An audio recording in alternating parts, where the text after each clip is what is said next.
Thank you very much, please.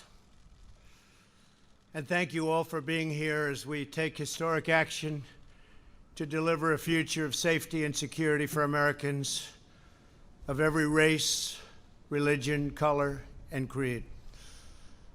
We're joined today by law enforcement professionals and community leaders.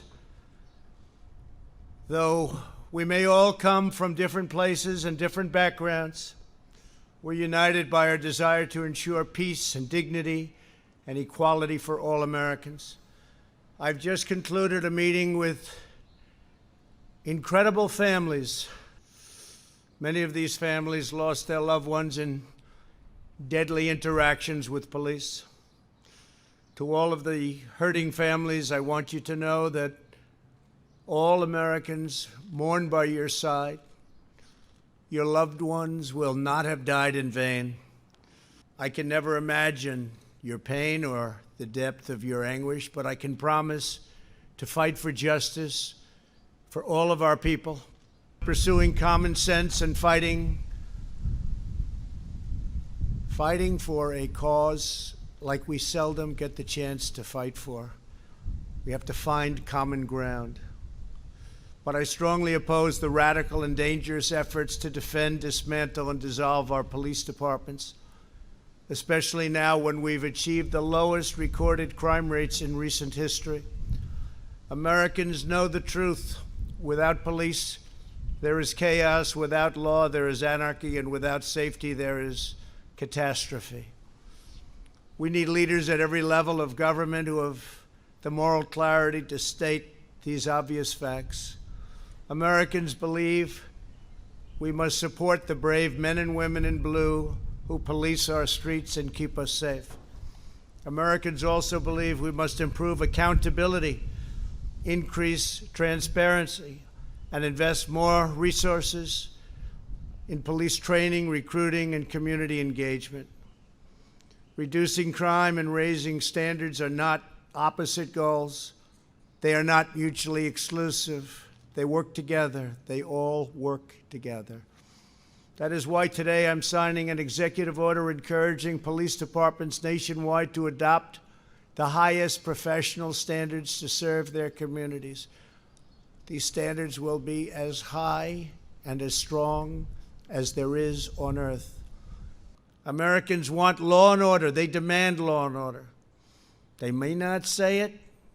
They may not be talking about it, but that's what they want. Some of them don't even know that's what they want, but that's what they want. And they understand that when you remove the police, you hurt those who have the least the most. Nobody needs a strong, trustworthy police force more than those who live in distressed areas, and nobody is more opposed to the small number of bad police officers, and you have them. They're very tiny. I use the word tiny. It's a very small percentage, but you have them. But nobody wants to get rid of them more than the overwhelming number of really good and great police officers. Some of them are standing with me and with me in the audience today, and I appreciate you being here. We need to bring law enforcement and communities closer together, not to drive them apart. Under the executive order I'm signing today, we will prioritize federal grants from the Department of Justice to police departments that seek independent credentialing, certifying that they meet high standards, and in fact, in certain cases, the highest standard. That's where they do the best, on the use of force and de-escalation training. For example, many believe that proper training might have prevented the tragic deaths of Antoine Rose and Botham Jean. As part of this new credentialing process, chokeholds will be banned, except if an officer's life is at risk. And I will say we've dealt with all of the various departments, and everybody said, it's time. We have to do it.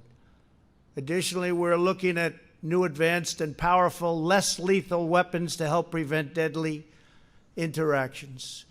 New devices are being developed all the time, and we're looking at the best of them. Under this executive order, departments will also need a share of information about credible abuses so that officers with significant issues do not simply move from one police department to the next. That's a problem. And the heads of our police departments said, whatever you can do about that, please let us know. We're letting you know. We're doing a lot about it. In addition, my order will direct federal funding to support officers in dealing with homeless individuals and those who have mental illness and substance abuse problems. We will provide more resources for co-responders, such as social workers who can help officers manage these complex encounters. And this is what they've studied and worked on all their lives. They understand how to do it. We're going to get the best of them put in our police departments and working with our police. We will have reform without undermining our many great and extremely talented law enforcement officers. President Obama and Vice President Biden never even tried to fix this during their 8-year period.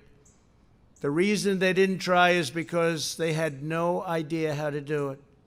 And it is a complex situation. Beyond the steps we are taking today, I am committed to working with Congress on additional measures. Congress has started already, and they'll be having bills coming out of the Senate and possibly out of the House. And hopefully they'll all get together and they'll come up with a solution that goes even beyond what we're signing today. But this is a big, big step, a step that hasn't been taken before. But in order to make real progress on public safety, we have to break old patterns of failure. Many of the same politicians now presenting themselves as the solution are the same ones who have failed for decades on schools, jobs, justice, and crime. They are all often, unfortunately, the same politicians running the cities and states where help is most needed. It's an attitude, and it's not working. Today's action is a big part of the solution to restoring, renewing, and rebuilding our communities. For the last 3.5 years, my administration has been focused on creating opportunity, fighting for equal justice, and truly delivering results. Nobody has ever delivered results like we've delivered. Nobody's come close. As we strive to deliver safe, beautiful, elegant justice and liberty for all, I'd like now to invite our great friends, because they are our great friends from law enforcement, the officers representing their groups, to come up as I sign a very important executive order. These are the people that keep us safe, and they've done an incredible job. Thank you all very much. Thank you.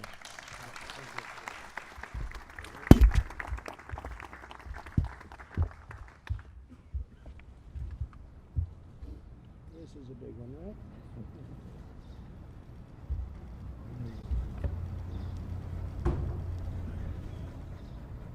You've seen that signature, right? Okay, Twice, sir. yeah, very good. That's good. Great job.